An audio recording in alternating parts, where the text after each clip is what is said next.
नमस्कार दोस्तों, स्वागत है आप सबका एक और न्यू वीडियो में। तो कैसे हैं आप लोग? आई होप अच्छे होंगे, शानदार होंगे, जानदार होंगे, ज़बरदस्त होंगे। तो दोस्तों हमारा चैप्टर चल रहा है सिंप्लीफिकेशन का, जिसका आज पार्ट नंबर 2 है। और इसमें आज हम घन तथा घनमूल पर आधारित प्रश्नों को आप लोग पढ़ाने वाले हैं। इसके पहला वाला पार्ट जो था उसमें वर्ग तथा वर्गमूल पर आधारित प्रश्नों को बताए थे। अगर आपने पिछला वीडियो नहीं देखा है तो जाकर एक बार देख सकते हैं उसको। तो चलिए शुरू करते हैं आज के सवालों को। तो दोस्तों हमारा पहला सवाल है, 32 का घन क्या होगा? ठीक है, तो सबसे पहला क्वेश्चन यही होता है। अगर आपको घन तथा घनमूल पढ़ना है तो सबसे पहले आपको घन निकालना आना चाहिए। तो देखिए कैसे आप एकदम इजी ट्रिक से किसी संख्या का घन निकाल सकते हैं, तो आप लोगों को हम बताते हैं। तो दोस्तों हमने कल आपको बताया था किसी संख्या का वर्ग कैसे निकाला जाता है। जैसे मान लीजिए अगर आप 32 ही है, 32, अगर इसका हम कहें आपको वर्ग निकालने के लिए, तो कल हमने आपको बताया था कि इसको मान लीजिए ए और इसको मान लीजिए बी। और ये भी बताया था कि देखिए ए प्लस बी का होल स्क्वायर का फार्मूला क्या होता है, a square plus 2ab plus b square. तो इसमें क्या है, पहले हम करेंगे बी स्क्वायर, तो क्या हो जाएगा 2 दूना 4। इसके बाद 2ab करेंगे, मतलब 3 दूना 6 दूनी 12, तो 12 की जगह क्या लिखेंगे 2, कैरी आएगा 1। फिर यहाँ पे क्या हो जाएगा 3 त्रिक का 9 और 9 1 10। तो इस फार्मूले पे हम बिल्कुल आसानी से किसी संख्या का वर्ग निकाल सकते हैं। ये आप लोग बहुत अच्छी तरीके से सीख चुके हैं। लेकिन अगर वहीं हम कहें आपसे इसी संख्या का, मान लीजिए हमको निकालना है क्या 32 का ही हम कहें घनमूल, घन निकालिए। ठीक है, क्या निकालना है घन। तो इसमें क्या कर सकते हैं आप, या तो आप ऐसे कर सकते हैं 32 गुणे 32, इन दोनों का गुणा करके जो भी आए उसमें फिर 32 से गुणा कर दिए।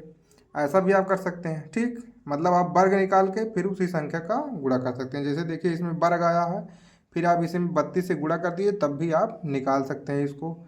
या फिर आप एक काम और कर सकते हैं, हमारे पास एक फार्मूला होता है क्या, ए प्लस बी का होल क्यूब। आप लोग फार्मूला पढ़े होंगे। ए प्लस बी का होल क्यूब बराबर क्या होता है, ए क्यूब प्लस 3ab ब्रैकेट में ए प्लस बी क्यूब। ये फार्मूला आप लोग पढ़े होंगे पहले भी। तो इसी फार्मूले को थोड़ा हम लोग तोड़ के लिखते हैं। जैसे यहाँ पे क्या हो जाएगा, ए प्लस बी का होल क्यूब बराबर हम क्या लिख सकते हैं, ए क्यूब तो पहले लिखेंगे ही, और जब इसका गुणा करेंगे देखिए क्या हो जाएगा 3a² B plus 3ab square plus B cube. इतना हम इसको लिख सकते हैं। अगर आप किसी संख्या का डायरेक्ट आपको वर्ग क्यूब निकालना है, तो आप इस फार्मूले में रखकर आसानी से निकाल सकते हैं। तो चलिए देखते हैं कैसे इसका यूज हम लोग करेंगे। जैसे मान लीजिए यहाँ पे हमको क्या निकालना है 32 का, तो इसमें आप इसको क्या मानेंगे ए और इसको क्या मानेंगे बी। तो सबसे पहले हम लोग इधर से ही लिखना स्टार्ट करते हैं। तो पहले क्या लिखेंगे बी क्यूब, बी क्यूब की जगह कितना हो जाएगा 8, कितना हो जाएगा 8। इसके बाद देखिए फिर क्या है 3ab², तो बी स्क्वायर का मतलब क्या 4 हो जाएगा। और देखिए अगर 3ab² करेंगे तो बी स्क्वायर की जगह 4 और गुणे यहाँ पे 3 और गुणे 3। ठीक है, ऐसे करना है आपको। तो क्या हो जाएगा 4 तियाँ 12 तियाँ 36, तो 36 की जगह हम क्या लिख लेंगे 3, और 3 हमारे पास क्या बचेगा कैरी। इसके बाद अब देखिए क्या है 3a²b, तो इसी तरीके से, तो मतलब 3 और 3 त्रिक का 9 और गुणे क्या है 2, तो 9 त्रिक 27 दूना 54, और हमारे पास कैरी कितना बचा था 3, तो यहाँ पे क्या हो जाएगा 57। अब कैरी कितना आया है 5। इसके बाद देखिए 3 का क्या होगा, 3 का क्यूब करेंगे, 3 त्रिक का 9 त्रिक 27, और 27 और 5 कितना हो जाएगा 32, कितना हो गया 32। तो इस तरीके से आप किसी भी नंबर का आसानी से घन जो है निकाल सकते हैं, यानी कि क्यूब निकाल सकते हैं। या फिर आप और आसान तरीके से अगर इसको लिखना चाहें मेरे भाई, तो कैसे आप लिख सकते हैं, पहले आप ऐसे लिख लीजिए। जैसे देखिए ए क्यूब है, तो हम क्या लिख लेंगे, सॉरी 3 त्रिक का 9 त्रिक 27 हो जाएगा। फिर आप ऐसे कर दीजिए, यहाँ पे 3a² कर लीजिए, तो 3 करेंगे a² मतलब 9, और b क्या करेंगे 2, तो 3 9 27 दूना कितना हो जाएगा यहाँ पे 54। इसको आप ऐसे पहले लिख दीजिए। ठीक है, इसके बाद देखिए 3ab² करेंगे। ठीक, तो 3ab² जब करेंगे तो क्या होगा 3 गुणे 3 और बी स्क्वायर की जगह 4, तो 3 त्रिक का 9 चौक 36 यहाँ पे हो जाएगा। इसको ऐसे लिख देंगे और बी क्यूब करेंगे तो कितना आएगा, 2 दूनी 4 दूनी 8। ठीक है, अब यहाँ पे आप इधर से लिखना स्टार्ट करिए। ठीक, 8 पहले क्या लिखेंगे 8, इसके बाद फिर इसको उतारिए यहाँ पे 6, कितना बचा हमारे पास 3, तो इसमें आप जोड़ दीजिए 3 तो क्या हो जाएगा 57। अब यहाँ पे क्या बचा 5, अब 5 को आप इसमें जोड़ दीजिए कितना हो जाएगा 32। तो देखिए फिर से हमारा आंसर क्या है, वही आ गया है। तो आप लोग क्या है, एक तरीका तो ये बताएं, पहले आप इस संख्या का वर्गमूल निकालिए और फिर इसी में उसी संख्या से फिर गुणा कर दीजिए तो घन घन आ जाएगा। सॉरी, यहाँ पे वर्गमूल नहीं वर्ग बोलना था हमको। ठीक है, तो आप पहले वर्ग निकालेंगे फिर उसी संख्या से गुणा कर देंगे तो क्या आ जाएगा, घन आ जाएगा। या फिर आप इस फार्मूले में रखकर आप इस तरीके से भी क्या निकाल सकते हैं, किसी संख्या का घन निकाल सकते हैं। ठीक है, तो अगर आपको समझ में आ गया हो तो वीडियो को लाइक कर दीजिए मेरे भाई। तो चलिए चलते हैं अपने सवाल पर। तो दोस्तों हमारा सवाल क्या है, यही है 32 का घन क्या होगा। तो देखिए अब फिर से एक बार आप लोग समझाते हैं। पहले आप लोग क्या करना है, इसको मानिए ए, इसको मानिए बी। ठीक है, तो पहले हम क्या करेंगे ए क्यूब करेंगे तो क्या हो जाएगा, 3 त्रिक का 9 त्रिक 27। इसके बाद 3a स्क्वायर बी मतलब 3, देखिए 3a स्क्वायर की जगह हो जाएगा 9 और b की जगह कितना हो जाएगा 2, मतलब 9 त्रिक 27 दूना 54। ऐसे करिए, फिर क्या लिखेंगे 3ab स्क्वायर मतलब 3 और गुणे a की जगह 3 और b स्क्वायर की जगह क्या हो जाएगा 4, मतलब 3 त्रिक का 9 चौक 36। और फिर हम क्या करेंगे b क्यूब मतलब 2 दूनी 4 दूनी 8, ये हो गया हमारा 8। अब आप इसको भूल जाइए, इसको क्या है भूल जाइए, इसको उतारना स्टार्ट कीजिए। पहले क्या आएगा 8, फिर आएगा 6 और 3 यहाँ पे क्या हो जाएगा 7, यहाँ पे क्या बचा 5 और 5 यहाँ पे जब जोड़ेंगे तो कितना आ जाएगा 32। तो कितना आ गया हमारा आंसर 32,768, ये हमारा हो जाएगा आंसर। तो दोस्तों हमारा अगला सवाल है, दिया है 0.000216, इसका क्या निकालना है क्यूब रूट। यहाँ पे दिया है 3 तो इसका मतलब क्या होता है क्यूब रूट। तो देखिए कैसे करेंगे इसको। अब देखिए यहाँ पे दशमलव के बाद कितना नंबर है 6, तो हम इसको क्या लिख सकते हैं 216 और दशमलव के बाद 6 अंक है तो बटे में हम क्या लिखेंगे देंगे 10 की घात में 6। ठीक है, यहाँ पे क्या लिख दिया 10 की घात 6 और इस पूरे का क्या निकालेंगे क्यूब रूट। ठीक, तो अब देखिए 16 का क्यूब निकालेंगे तो मेरे भाई 16 का क्यूब कितने का होता है क्यूब, 16 का क्यूब रूट अगर निकालेंगे तो कितना आएगा 6, क्योंकि 6 36 छक्का क्या होता है 216 और 10 यहाँ पे घात 6 है तो जब क्यूब रूट करेंगे तो कितना बचाएगा 10 की घात 2। तो कुल मिला के ये कितना हो जाएगा 6 बटा में 100 और इसको हम लिख सकते हैं 0.06। कितना लिख सकते हैं 0.06। तो इस तरह से हमारा आंसर क्या हो जाएगा ऑप्शन नंबर 2 0.06। ठीक है, तो बिल्कुल आपको ऐसे ही करना है आपको। और देखिए आपको क्या है, कम से कम 1 से लेकर 10 तक सभी संख्याओं का घनमूल आना चाहिए, घन आना चाहिए, घन निकालना आना चाहिए। जैसे आप ये बिल्कुल आपको हमेशा याद रहना चाहिए। ठीक है, जैसे देखिए 1 का क्या होता है घन, तो 1 ही होता है। 2 का क्या होता है घन, 8 होता है। ठीक, फिर 3 का क्या होता है 27 होता है। इसी तरह 4 का कितना होता है 64 होता है। 5 का क्या होता है 125। ठीक है, फिर 6 का 6 36 छक्का 216। इस तरह 7 का 343, 8 का 512। इसी तरह फिर 9 का कितना होता है 729 और 10 का कितना होता है 1000। तो इस तरह से आपको ये सारी संख्याओं का क्या है घन निकालना तो पहले से आना, घन निकालना के ये रटा होना चाहिए आपको बिल्कुल भी, तभी आप किसी संख्या का डायरेक्ट फार्मूले में रखकर घन निकाल सकते हैं। नहीं तो आप पहले तो अगर जैसे हम मान ले आपको दे दिए कि चलिए बताइए कि 12 का घन क्या होगा। ठीक है, तो 12 का घन क्या होगा, तो आप पहले तो 2 का फिर पहले घन निकालेंगे, करेंगे 2 गुणे 2 गुणे 2 ऐसे करके, नहीं तो आपको डायरेक्ट याद होना चाहिए कि 2 का घन 8 होता है। ठीक है, इस तरह से आपको इन कम से कम 10 तक तो मेरे भाई याद ही होना चाहिए, तभी आप कैलकुलेशन फास्ट कर सकते हैं, वरना आप फंस जाएंगे कैलकुलेशन में। ठीक है, तो चलते हैं अपने अगले सवाल पर। तो दोस्तों हमारा अगला सवाल है 1331 का घनमूल क्या होगा। तो देखिए हमसे यहाँ पे क्या दिया है, घनमूल निकालने के लिए बोल रहा है, मतलब इसको अगर लिख सकते हैं आप तो ऐसे लिखा जाता है। ठीक, अब देखिए घनमूल निकालने का एक ही तरीका होता है, क्या, गुणनखंड विधि।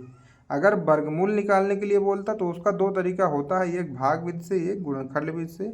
लेकिन अगर घनमूल आपसे बोल रहा है तो वो केवल गुणनखंड विधि से ही निकल सकता है।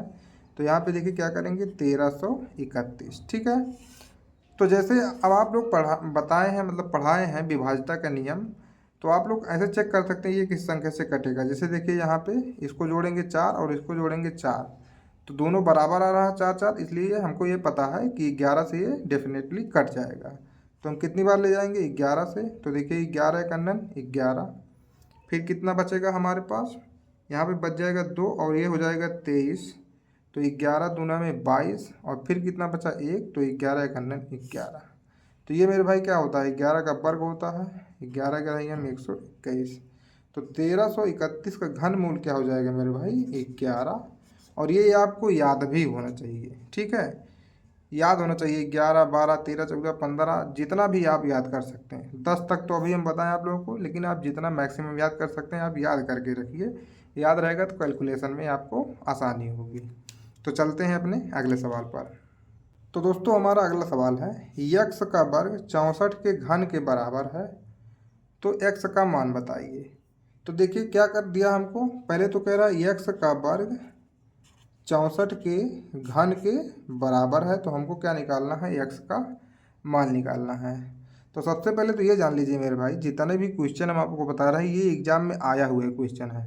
हम कोई फालतू का क्वेश्चन नहीं पढ़ा रहे हैं आप लोगों को। तो ये मत सोचिए कि ये कहाँ कहाँ से क्वेश्चन लेके आए हैं, ये बिल्कुल एग्जाम वाले लैंग्वेज में ही लिखा गया है ये।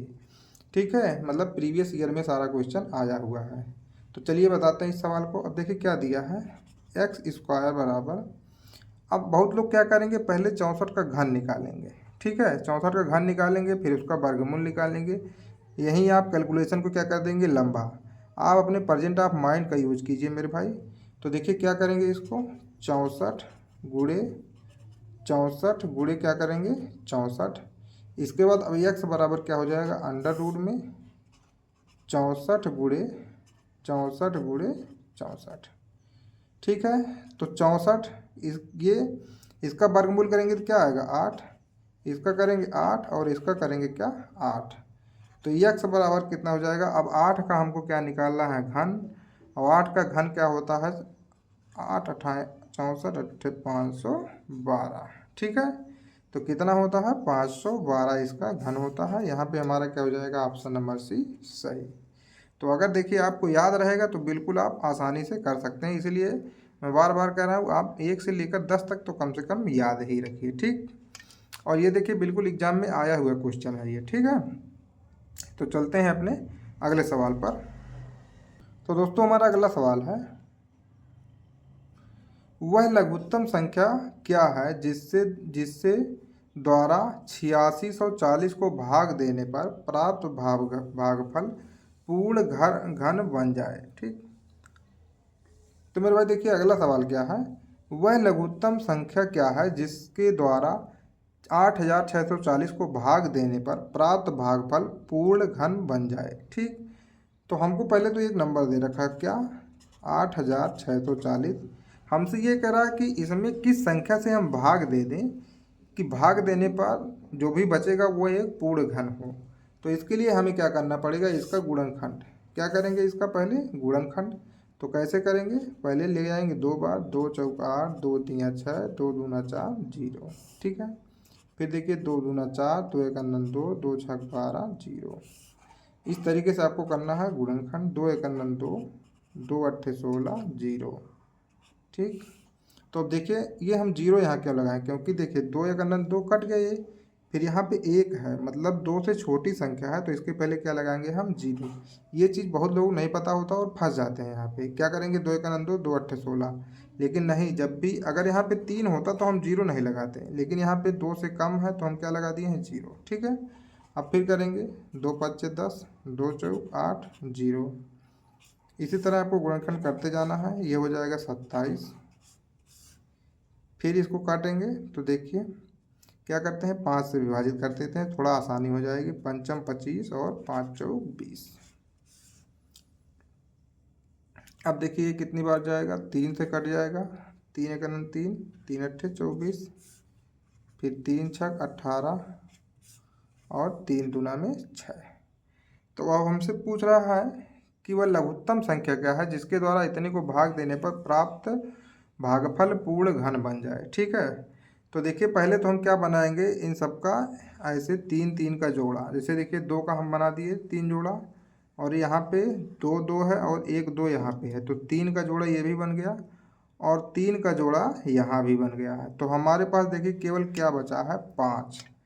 तो इसका मतलब क्या है, अगर हम इस संख्या को 5 से भाग कर देते हैं तो ये जो बचेगा वह एक पूर्ण घन होगा। चलिए देखते हैं कैसे। देखिए 8640 है, यहाँ पे करिए 5 से भाग, तो 5 एकन 5, कितना बचेगा 3 हो जाएगा 36, 5 सत्ते 35, बचेगा 14, 5 दूनी 10, 5 अट्ठे 40। और ये संख्या जो होती है मेरे भाई ये 12 का घनमूल ही होता है। ठीक है, 12 का घन होता है, घनमूल नहीं घन होता है। ठीक, तो देखिए यहाँ पे सबसे पहले तो वही हमको करना है, 3 3 का जोड़ा बनाना है। 3 का जोड़ा ये बन गया, यहाँ पे 2 2 है और यहाँ पे 1 है, तो 3 का जोड़ा ये भी बन गया और 3 का जोड़ा 1 यहाँ भी बना लिए हम। तो बचा क्या हमारे पास, केवल 5। इसका मतलब अगर 5 यहाँ नहीं होता, ठीक है, 5 का गुणा यहाँ पे नहीं होता, ये संख्या क्या होती, एक घन होती। तो इसीलिए हम 5 से क्या कर देंगे भाग, और जितना बचेगा। ठीक है, तो हमसे यही पूछा है किससे भाग करना है, तो हमारे क्या हो जाएगा ऑप्शन नंबर 2 सही। तो चलते हैं अपने अगले सवाल पर। तो दोस्तों हमारा अगला सवाल है, वह कौन सी छोटी संख्या है जिससे 3600 को भाग देने पर पूर्ण घन हो। तो देखिए फिर उसी तरीके से हम ये वाला क्वेश्चन भी करेंगे। हमसे क्या दिया है 3600, तो हमको क्या बताना है कि किस संख्या से भाग कर दे कि जो भी बचे वह क्या हो, पूर्ण घन हो। तो पहले तो इसका करेंगे 2, ठीक है, फिर 2 1800 हो जाएगा ये, इसी तरीके से फिर 900, फिर कितना हो जाएगा 450। ठीक है, इसके बाद अब देखिए क्या 3 15 45 हो गया, फिर करेंगे 3 से तो कितनी बार जाएगा 50, फिर करेंगे 2 से तो 25, और फिर करेंगे 5 से तो पंचम 25। अब देखिए यहाँ पे किसका किसका जोड़ा बन रहा है, 3 3 का हमें क्या बनाना है जोड़ा। ठीक है, तो 3 यहाँ पे तो मिला लिए, 2 मिल गया हमारे पास। अब क्या बचा, यहाँ पे कोई बन रहा है जी नहीं, यहाँ पे 2 5 है, यहाँ पे 2 3 है और 1 2 एक्स्ट्रा यहाँ पे बच गया है। तो इन सभी का हम क्या करेंगे, मतलब गुणा, ये सब क्या क्या कर लीजिए गुणा, 3 गुणे 3 गुणे 2 गुणे 5 गुणे 5। ठीक है, अब इसका जब गुणा करेंगे तो 3 3 का 9, 9 दूनी 18, 18 पचे 90, 90 पचे 450 ही होगा, क्योंकि देखिए यहीं तक क्या बना था, यहीं तक जोड़ा बन पाया था, इसके बाद कोई मिला नहीं। तो 450 यहाँ था तो सेम टू सेम 450 यहाँ भी आ गया है। तो अब 450 क्या है, एक्स्ट्रा गुणा है यहाँ पे, नहीं तो यह क्या होता है, एक घन होता। ठीक है, क्या होता है, एक घन होता। तो अगर चाहे तो आप 3600 में 450 से भाग करके देख भी सकते हैं। यहाँ पे चलिए दिखाते हैं आपको, 3600 बटे 450 करेंगे, ये कट गया। ठीक है, फिर क्या करेंगे 5 9 45, 5 सत्ते 35, 5 दूना 10 और 9 अठे 72। तो हमारे पास क्या बच रहा है, भागफल 8, और 8 क्या है, 2 का पूरा पूरा क्या होता है, घन ही होता है। ठीक, तो इस तरीके से हमारा आंसर यहाँ पे क्या आ जाएगा 450, जो कि ऑप्शन नंबर 4 सही है। तो दोस्तों कैसा लगा क्लास आपको, कमेंट करके ज़रूर बताएं, और अगर अच्छा लगा हो तो वीडियो को लाइक कर दीजिए और हमारे चैनल को सब्सक्राइब कर लीजिए। चलिए मिलेंगे कल फिर एक और न्यू वीडियो में, तब तक के लिए जय हिंद जय भारत।